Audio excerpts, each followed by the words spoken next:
Hello all. So, ఈరోజు నేను మనం యూట్యూబ్ కానీ ఇట్లాంటివి ఏది లాగిన్ చేయాలన్నా ఒక జీమెయిల్ అకౌంట్ అనేది కంపల్సరీగా కావాలి. సో అది ఎలా క్రియేట్ చేద్దామనేది ఈరోజు చూద్దాం. సో మీ ఫోన్‌లో అయినా లేదా బ్రౌజర్‌లో అయినా ల్యాప్‌టాప్‌లో, విండోస్‌లో అయినా gmail.com అని ఎంటర్ చేయండి. ఎంటర్ చేశాక ఇక్కడ క్రియేట్ అకౌంట్ అని ఒక ఆప్షన్ ఉంది కదా! దాన్ని క్లిక్ చేయండి. దాన్ని క్లిక్ చేస్తే మీకు 3 ఆప్షన్స్ వస్తదక్కడ.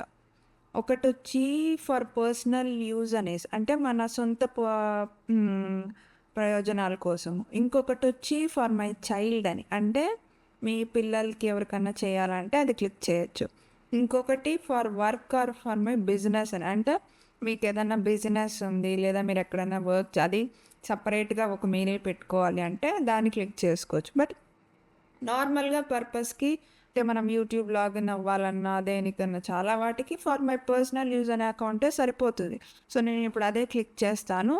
అది క్లిక్ చేసినాక మన పేరు అడుగుతుందనమాట. ఫస్ట్ నేమ్ అంటే మన మొదటి పేరు అంటే మన మెయిన్ పేరనమాట. లాస్ట్ నేమ్ అంటే మన ఇంటి పేరు కావచ్చు, ఇనీషియల్ కావచ్చు ఏదైనా. అది కొట్టాలంటే కొట్టొచ్చు లేదా స్కిప్ చేసేయచ్చు. ఇక్కడ date of birth. First month enter చేయండి. తర్వాత డే ఎంటర్ చేయండి. తేదీన మీరు పుట్టారో, తర్వాత ఇయర్ ఎంటర్ చేయండి, సంవత్సరం. నెక్స్ట్ వచ్చి జెండర్ అనమాట. జెండర్ వచ్చి ఇక్కడ 4 ఆప్షన్స్ ఇస్తారనమాట. ఒకటి ఫీమేల్, మేల్ డైరెక్ట్‌గా ఎంటర్ చేసి. లేదా మీకు చెప్పాలని లేదు అంటే రేదర్ నాట్స్ అనేది క్లిక్ చేయండి. లేదంటే కస్టమ్ అంటే మన ట్రాన్స్‌జెండర్ ఇలా వేరే వేరే ఉంటారు కదా! ఆళ్ళు కస్టమ్ అని పెట్టి ఎంటర్ చేసుకోవచ్చనమాట. సో, ఇక్కడ మీకు ఏది కావాలో అది క్లిక్ చేసి నెక్స్ట్ అనేది ప్రొసీడ్ అవ్వండి. ఇక్కడ యూజర్ నేమ్ అంటే మనకు ఐడీ అనమాట. అంటే మనకి ప్రతిసారి మనం జీమెయిల్ లాగిన్ అంటాం కదా! లాగిన్ చేయడానికి ఒక ఐడీ క్రియేట్ అది మనకిష్టమైన పేరు, ఈ నంబర్స్ కలిపి ఎట్లైనా మనం పెట్టుకోవచ్చనమాట. కానీ పెట్టుకున్నాక అది ఉందా లేదా అనేది మన గూగుల్‌లోంచి నెక్స్ట్ క్లిక్ చేసినప్పుడు ఇలా రెడ్ కలర్‌లో చూపిచ్చింది అంటే అది లేదని అర్థం. ఆ యూజర్ ఆ వర్డ్ అనేది మీరు ఏదైతే కొట్టారో అది లేదు అని అర్థం. మళ్ళా మీరు టైప్ చేయాలనమాట.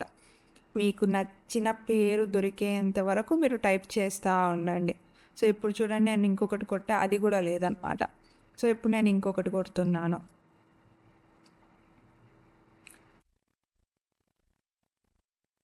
ఇది ఆటోమేటిక్‌గా కొన్ని సజెస్ట్ చేస్తుంది. అదొద్దనుకుంటే మీరే ఎంటర్. సో, ఇప్పుడు నేను లాస్ట్ కొట్టింది ఉంది కాబట్టి డైరెక్ట్‌గా నెక్స్ట్ పేజ్‌కి ప్రొసీడ్ అయిపోయింది. ఇక్కడ మీరు పాస్వర్డ్ ఎంటర్ చేసుకోండి. ఎప్పుడు కానీ పాస్వర్డ్ స్ట్రాంగ్‌గా అంటే మీరు ఎవరు ఈజీగా మీది ఓపెన్ చేయకూడదు మీ జీమెయిల్ అంటే స్ట్రాంగ్‌గా ఎట్లా పెట్టుకుంటారంటే ఒక న్యూమరిక్ పెట్టుకోండి. ఒక క్యాపిటల్ లెటర్స్, ఒక స్మాల్ లెటర్స్, ఒక స్పెషల్ సింబల్స్ ఉంటాయి కదా! హ్యాష్ ట్యాగ్ ఇట్లాంటివి ఇవి 4 కలిపినట్టు పెట్టుకోండి. అప్పుడు పాస్వర్డ్ అనేది స్ట్రాంగ్‌గా ఉంటది. సో, ఎంటర్ చేసేసినాక నెక్స్ట్ అని కొట్టండి. ఇక్కడేమంటే ఇంతకుముందయితే ఈ ప్రొసీజర్ లేదు గానీ, ఇప్పుడు మనం ప్రతి జీమెయిల్ అకౌంట్ క్రియేట్ చేసినప్పుడు మన ఫోన్‌తో లింక్ అయితే చేసుకోవాలి మన ఫోన్ నంబర్‌తో. సో, దానికేం చేయాలి మీరంటే ఫోన్‌పే గానీ, పేటీఎం కానీ, గూగుల్ పే లేదా గూగుల్ లెన్స్ స్కానర్ ఉన్న ఏ యాప్ అయినా ఓపెన్ చేసి ఇక్కడ ఇచ్చిన క్యూఆర్ కోడ్ ఉంది కదా! ఈ క్యూఆర్ కోడ్‌ని స్కాన్ చేయండి దాంతో. స్కాన్ చేసినప్పుడు మీకు ఆటోమేటిక్‌గా ఒక లింక్ అనేది ఓపెన్ అవుతుంది. ఆ లింక్ ఓపెన్ అయినాక సో, ఇక్కడ చూడండి ఇక్కడ స్కాన్ చేస్తున్నాను. ఇప్పుడు చూడండి ఇక్కడ ఒక లింక్ అనేది ఆటోమేటిక్‌గా చూపిస్తుంది. ఓపెన్ చేయమంటారా అని అడుగుతుందనమాట. అక్కడ మీరు ఓపెన్ లింక్ అనే దాని మీద క్లిక్ చేయండి. క్లిక్ చేస్తే మిమ్మల్ని ఇంకో పేజ్‌కి తీసుకెళ్తదనమాట. ఆ పేజ్‌లో అడుగుతుంది వెరిఫై యువర్ ఫోన్ నంబర్ అనేసి. సో, వెరిఫై అని క్లిక్ చేయాలి. క్లిక్ చేశాక ఏమవుతదంటే ఒక 2 సెకండ్స్, 3 సెకండ్స్ లోడ్ అయ్యి ఆటోమేటిక్‌గా ఈ మెయిల్ ఐడీ అనేది అది కనెక్ట్ అయిపోతదనమాట. కనెక్ట్ అయినప్పుడు మీకు అక్కడ పాస్వర్డ్ అక్కడ కూడా ఎనేబుల్ అయిపోతది. ఇప్పుడు మళ్ళా మీరు మీ జీమెయిల్ అకౌంట్‌కి రండి. సో, అక్కడ కనెక్ట్ అయిపోయింది కాబట్టి నెక్స్ట్ పేజ్‌కి మారిపోయింది. రికవరీ మెయిల్ అంటే ఏం లేదండి. మన మెయిలు, పాస్వర్డ్ గాని మర్చిపోయినామనుకోండి, ఒక రికవరీ మెయిల్ అనేది పెట్టుకుంటే మన పాస్వర్డ్ మర్చిపోయినా మన రికవరీ మెయిల్కి అది పాస్వర్డ్ ఓటీపీ పంపిస్తుంది. ఆ ఓటీపీ ఎంటర్ చేసి మనం కొత్త పాస్వర్డ్ అనేది క్రియేట్ చేసుకోవచ్చు. పాస్వర్డ్ అయినా యూజర్ ఐడి అయినా. కానీ కొంతమందికి అసలు మెయిల్ లేని వాళ్ళకి అది ఉండదు కాబట్టి స్కిప్ చేసుకోండి. మళ్ళీ ఫ్యూచర్లో కావాలంటే మీరు పెట్టుకోవచ్చు. సో ఇక్కడ ఒకసారి రివ్యూ చేసుకొని నెక్స్ట్ ప్రొసీడ్ చేసుకోండి.